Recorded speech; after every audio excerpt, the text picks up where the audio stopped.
교회 여러분 반갑습니다. 두 번째 강의를 시작합니다. 강의를 하기 전에 먼저 성서 통독을 하는 사람들이 굉장히 많이 하고 있다는 소식을 듣고 얼마나 기쁘고 좋은지 모르겠습니다. 몇 명이나 할까요? 자그마치 600명이 지금 성서 말씀을 읽으면서 매일매일 생활하고 있습니다. 2021년에 성서를 읽는 이 많은 신앙인들을 통해서 믿음이 자라고 성장해서 정말 새로운 교회로 변화될 거라고 그렇게 기대하고 또 꿈꿉니다.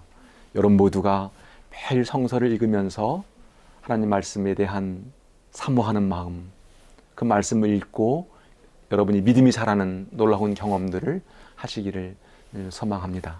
여러분 혹시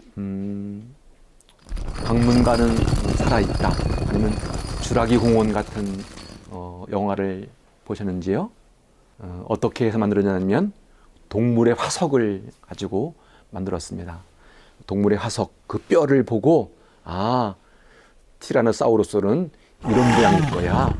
이런 공룡은 이런 모양일 거라고 거기다 살을 붙여서 그런 공룡을 만들고 영화를 만들었습니다. 그 영화를 보는 사람들은 공룡이 실제로 그런 모양일 거라고 생각합니다. 그리고 특별히 어린이들은 정말 그런 공룡들을 보면서 막 감동하고 또 좋아합니다.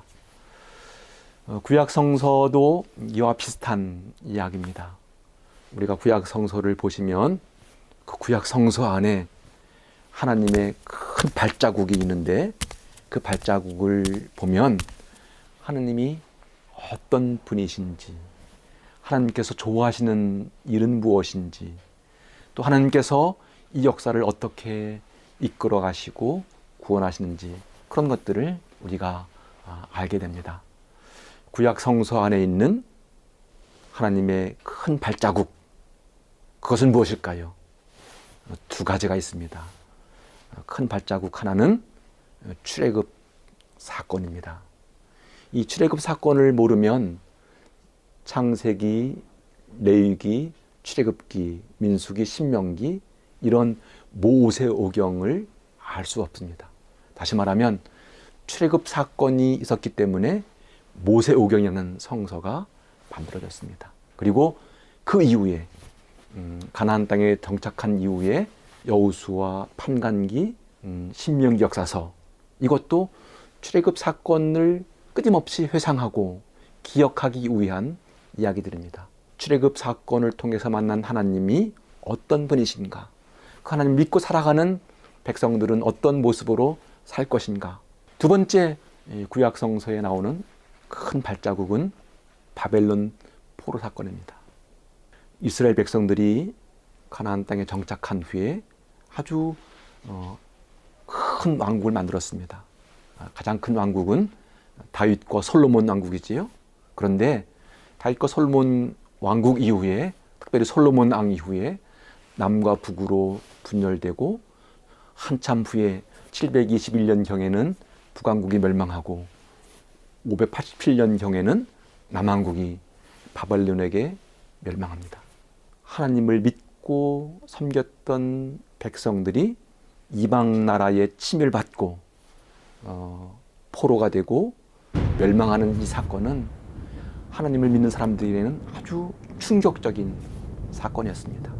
이 충격적인 사건을 통해서 하나님은 살아계시는지, 하나님을 어떻게 믿어야 하는지, 하나님 백성들 앞에 사는 삶의 길은 무엇인지를 질문하게 됐고, 그런 질문에 대한 답을 찾기 위해서 역대기 역사서가 만들어졌고, 그리고 하나님 백성답게 사는 길을 제시하기 위해서 예언서가 만들어졌고, 그런 시련과 역경과 고난 속에서 어떻게 그들의 신앙을 잘 지킬 것인가 하는 것들을 답을 찾기 위해서 성문서가 만들어졌습니다. 그러니까 이 두 기둥, 출애굽 사건과 바벨론 포로 사건은 구약 성서를 떠받치고 있는 아주 큰 기둥과 같습니다. 아까는 발자국이라고 했죠. 그 발자국을 통해 하나님이 어떤 분인가를 알게 되고, 이 그 두 기둥은 구약 성서 전체를 받치고 있는 기둥입니다.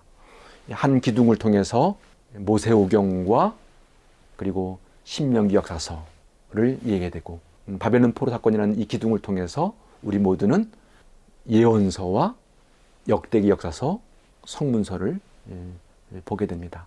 그러므로 이 두 사건을 늘 염두에 두고 하나님께서 역사를 어떻게 이끌어 가시는지, 하나님께서 이스라엘 백성들과 어떻게 관계를 맺고 있는지, 하나님께서는 이스라엘 백성들에게 무엇을 원하시는지를 잘 살피는 그것이 구약 성서를 이해하는 데 매우 중요한 일입니다.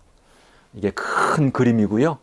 이제 조금 더 들어가면 여러분 창세기 1장부터 11장까지를 보면 하나님께서 천지를 창조하신 후에 아담과 하와 이야기, 카인과 아벨 이야기, 그리고 노아의 홍수 이야기가 쭉 나옵니다. 이 이야기들은 한마디로 하나님께서 세상을 아름답게 창조하셨는데 창조한 이후에 사람들이 어떻게 죄를 짓는지, 그 죄가 얼마나 더 깊어지는지, 그리고 결국에는 형제가 형제를 죽이고, 그리고 또 노아 홍수 때는 그 죄가 너무 진동해서 악취를 이루고, 마지막 바벨탑 사건을 통해서는 또 하나님을 향해서 교만한 인간의 모습들이 얼마나 큰지를 드러냅니다. 그리고 그 모든 이야기를 통해서 창세기 이야기가 마무리를 하고 이제 한 사람을 쫙 비추는데, 연구로 치면 스포트라이트죠. 그 많은 사람들은 자취도 없이 사라지고 한 사람을 택합니다.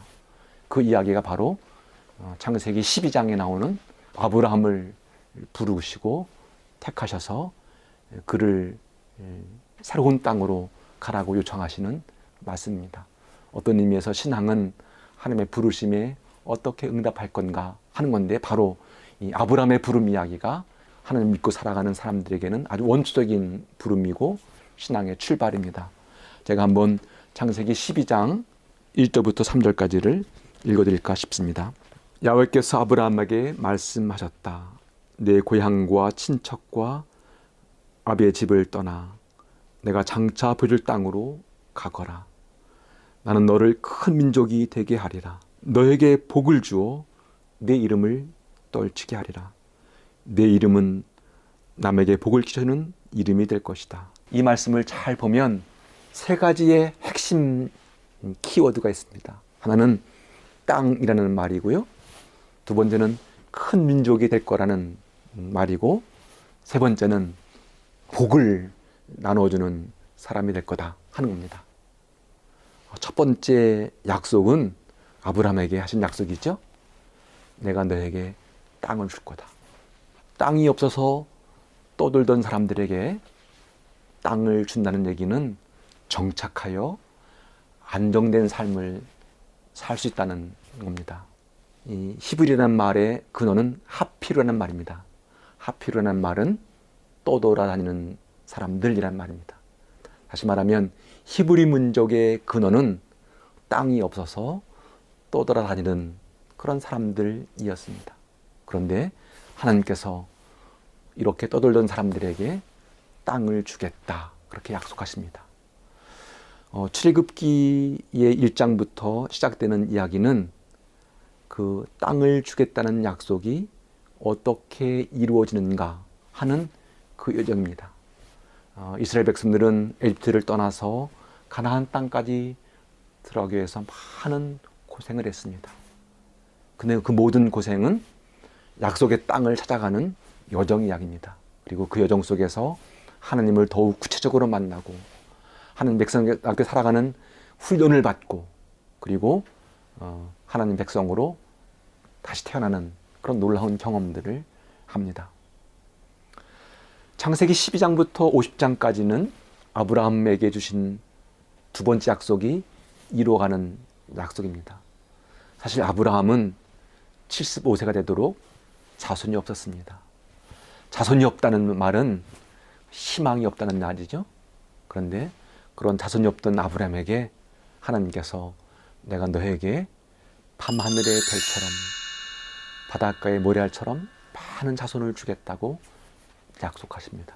물론 그 약속이 금방 이루어지진 않습니다. 그 약속은 아브라함에게는 아주 25년이 지난 후에 이삭 하나를 주십니다.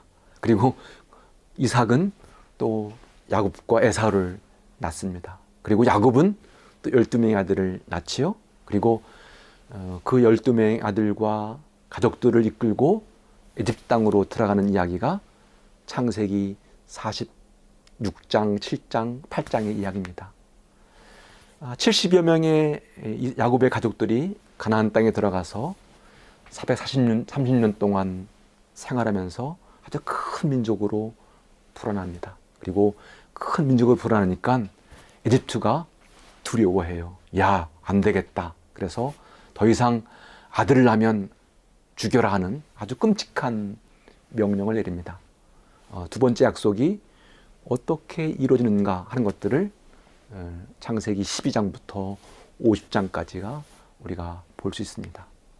마지막 약속, 복의 근원이 되게라는 약속은 여러분 가나안 땅에 정착한 이후에 어디까지입니까? 다윗 왕에 이르기까지 그 여정이 바로 하나님께서 주시는 그 축복이 어떻게 이루어지는가 하는 것들을 우리가 보게 됩니다.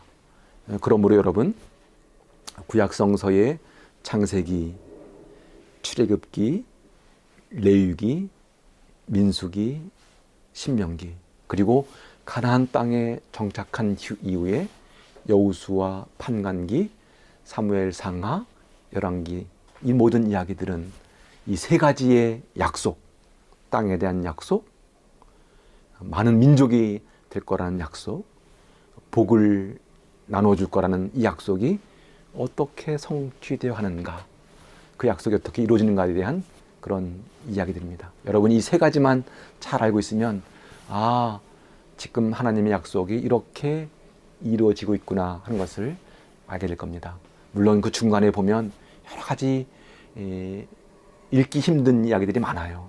부정한 음식과 정한 음식, 그리고 성막에 대한 여러 가지 성막을 지어가는 이야기들, 그리고 여러 가지 축제에 대한 이야기들, 어떻게 보면 이런 이야기들을 읽는 것이 참 인내심을 필요한 이야기들인데 그런 이야기들은 다 하나님 백성답게 살기 위한 그런 여러 가지 안내라는 것을 아시고 여러분 모두가 성서 말씀을 끝까지 잘 읽어왔으면 좋겠습니다.